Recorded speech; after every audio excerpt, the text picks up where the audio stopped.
If you are searching moving to Charleston, South Carolina, Mount Pleasant is probably one of the first places you keep hearing about. And today, I want to explain why. Because Mount Pleasant didn't just grow, it transformed. And honestly, if you visited here 20 or 30 years ago, you would not recognize it today.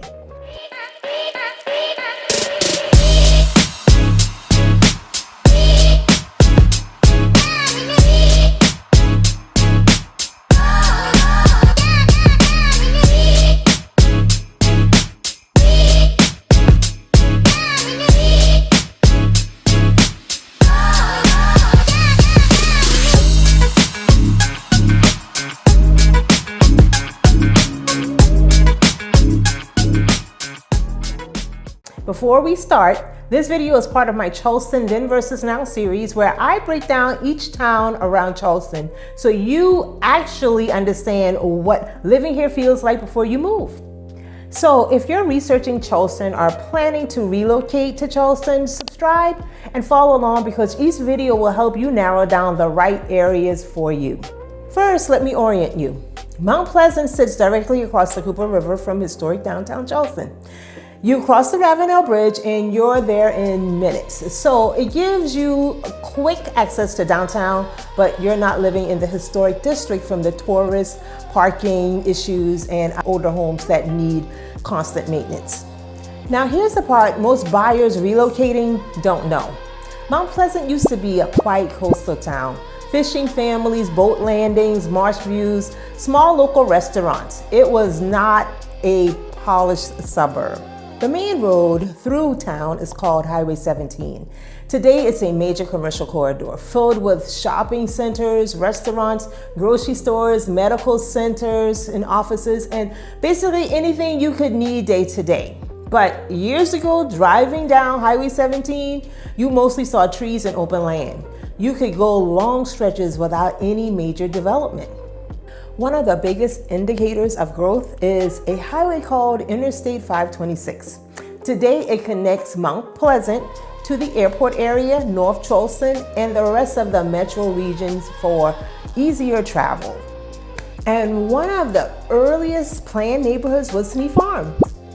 For relocation buyers, a planned neighborhood basically means sidewalk, organized streets, amenities, and a neighborhood feel. Sneed Farm helped start what Mount Pleasant eventually became known for, family-oriented neighborhoods where kids ride bikes and people walk their dogs and neighbors actually knew each other. That concept expanded across the entire town. Today, Mount Pleasant functions almost like its own city. You have major retail shopping, big grocery stores, boutique shops, restaurants, gyms, medical care, and recreation, and many residents rarely have to leave the town for everyday life.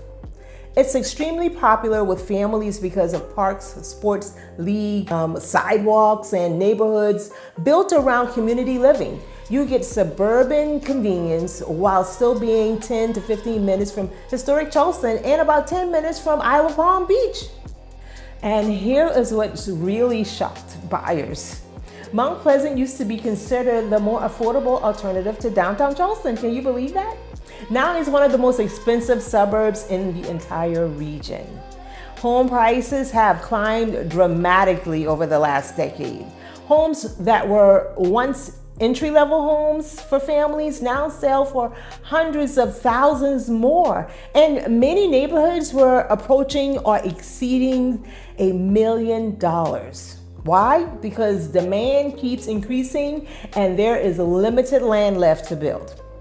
I'll give you a local hot take. Mount Pleasant is no longer a small coastal town. It's a full suburban city. A very nice one, but a suburb. And honestly, a lot of people relocating to Charleston think they want downtown Charleston lifestyle, but what they actually want is Mount Pleasant lifestyle.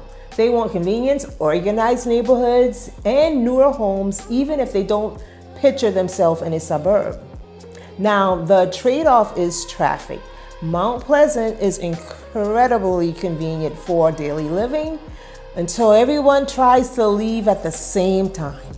Even with the growth and higher prices, Mount Pleasant remains one of the safest relocation choices in Charleston because you know what you're getting. Proximity to the beaches, access to downtown, established neighborhoods, and a strong resale demand.